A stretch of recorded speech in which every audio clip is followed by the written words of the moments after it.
There are certainly many things in the gospel passage today to think about Christ's teachings to his disciples at that point. And if we consider commitment as one of those themes, that is really what Christ, I believe, is trying to portray to us today, to have commitment. There's a little story about a hen and a pig who approached a church and read the advertised sermon topic on the marquee. What can we do to help the poor? Immediately the hen suggested they feed them bacon and eggs. The pig thought for a moment and said, "There's only one thing wrong with feeding bacon and eggs to the poor. For you it requires only a contribution, but for me it requires total commitment." How many of us in our society today are afraid of commitment? I think sometimes we see it even in the amount of people who are willing to commit to marriage, for instance. We are afraid to commit in a lot of circumstances. Over the past month or so, we've watched the Olympics, and it's always interesting to watch not only the Olympics and the competition, but as we know, a lot of the channels and networks have stories on the commitment of these athletes, going back to their childhood, and what they gave up in pursuit of that goal of a possible one-day gold medal. And all of the things that their family gave up, and all the times maybe away from their friends, to achieve that commitment of the possibility of winning that medal in the Olympic Games. And as you know, there's many other athletes, for instance, that have done that, to have that commitment, to have that pursuit of excellence. I know that many of you, and I know myself growing up, Michael Jordan was a big basketball heroine of the times, and even before that, Larry Bird. And it was often said that when you look at their practice schedule, that they would always arrive before anybody else would, and they would be the last to leave the gym. It's often said that Larry Bird and Michael Jordan took 500 shots after practice each day to make themselves better. They were committed to what they were doing. I used to visit golf courses in the Chicagoland area, and one of the golf course superintendents said, "You know what makes Tiger Woods so good?" He says, "I've watched the practice rounds at the PGA Championship at Medina." And the superintendent was telling me, all the other golfers, they come through and do a practice round. He says, Tiger Woods, at the time of his heyday, would spend 5 times the amount of time on the golf course practicing than the other guys would. That's what made him good, that pursuit of a commitment. And they put aside, a lot of times, athletes and a lot of people in their lives, that pursuit of material possessions and things like that to commit their time to what they wanted to do. And if I would ask you, how many of you would like to receive the Nobel Peace Prize? How many of you would be willing to take that commitment to do that? And as you know, today we celebrate one of those Nobel Peace Prize winners in our church. And I can officially call her now Saint Theresa of Calcutta. Mother Teresa was canonized early this morning, our time, about 3:30 this morning, our time, in Rome, to hundreds of thousands of people who came to celebrate a committed life. And the interesting thing about the Nobel Peace Prize is it usually goes to some prominent figure in the world, maybe a noted scientist or a noted politician or a successful business person who turned to be a philanthropist and gave a lot of their money away to the needs of the world. But we know Mother Teresa was not like that. She was a simple nun. But the beauty of what she was devoted to, she was devoted to her commitment to the discipleship of Christ, asking and receiving what God wanted to give her. The readings, I think, this weekend talk about Mother Teresa's commitment, and I think it reinvigorates our call to be committed to Christ as well. That beautiful line in the gospel, whoever does not carry his own cross and come after me cannot be my disciple. We know several times during Mother Teresa's life and her mission with the missionaries of charity, she ran into several obstacles. One even being the Catholic Church itself, who was reluctant to give at first its blessings upon her charity. And we know, for those of you who may have read her story, about the dark times in her life that she thought even God forgot about her and abandoned her. But she had that commitment to go forward. She had that commitment to put aside all the earthly things and to be committed to Christ. The first reading today talks about those earthly things as well. It says from the Book of Wisdom, "And the earthen shelter weighs down the mind that has many concerns." And boy, don't we in our society today have many concerns over money and job and status in this world. And in the last line of the gospel, it talks about, in the same way, any one of you who does not renounce all of his possessions cannot be my disciple. We may often wonder why Jesus at this particular time really laid down the line for those following him.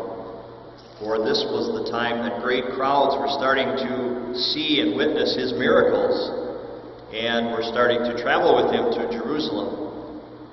And Christ himself knew the difficulties that Jerusalem would bring, and he wanted to tell the people that were following him. We might refer to them as tire kickers, or maybe window shoppers. We want to see what's going on here, but we don't really want to commit ourselves. But we want to see, we want to try to think we want to be a part of this, but I don't know if we do. And Jesus turns to him and says, this is what it's going to take to be a disciple. He knew following him was not going to be easy, that they'd have to give up some things to follow that commitment. And in Mother Teresa's books, especially this one, I'm going to share a few segments from this one this morning. It's called The Love That Made Mother Teresa. And in the book, she talks about, in particular, a young nun who came to her first when she first started. And she wrote this. Sashiana Das came to Mother Teresa in 1949 during the first days of Mother Teresa's ministry on the streets of Calcutta. A privileged Bengali girl, she presented herself to Mother Teresa, decked out in fine jewels and in a fine dress, saying she wanted to give her life to the poor. As we know, Mother Teresa was pretty blunt in her truth at times. Mother Teresa said this, "You must first forget yourself so that you can dedicate yourself to God and your neighbor." Sent away with these cutting words, she returned after weeks of soul-searching. After she had sold her fineries and she was clad in a plain white robe, Sashiani went on to become the first nun in Mother Teresa's new religious order, the Missionaries of Charity. And we look at that dedication and that commitment, what that brought today. I believe there's over 500 orders throughout the world of the Missionaries of Charity, starting from a simple commitment to Christ. But Mother Teresa was also very true when looking at our families and how we commit ourselves sometimes to possessions and all the other things that the world says is going to make us good people. Mother Teresa said this about our families. "The world today is upside down and is suffering so much because there is so little love in the homes and in family life. We have not time for our children. We have not time for each other. There is not time to enjoy each other." Mother Teresa judged the health of our civilization by our ability to smile or hold our tongues, by whether parents had time for their children, husbands for their wives, the young to listen to the stories of the old, by whether we knew how to laugh and play, to be tender, to be still, and to know that God lives in every person. We may think of us sometimes as a great nation, full of everything everybody could ever imagine, the land of promise. But yet Mother Teresa wrote this, and I think in some ways there's a lot of truth to what she wrote. When Mother Teresa looked at the West, she didn't see power, progress, and prosperity. She saw a spreading poverty of the heart and spirit.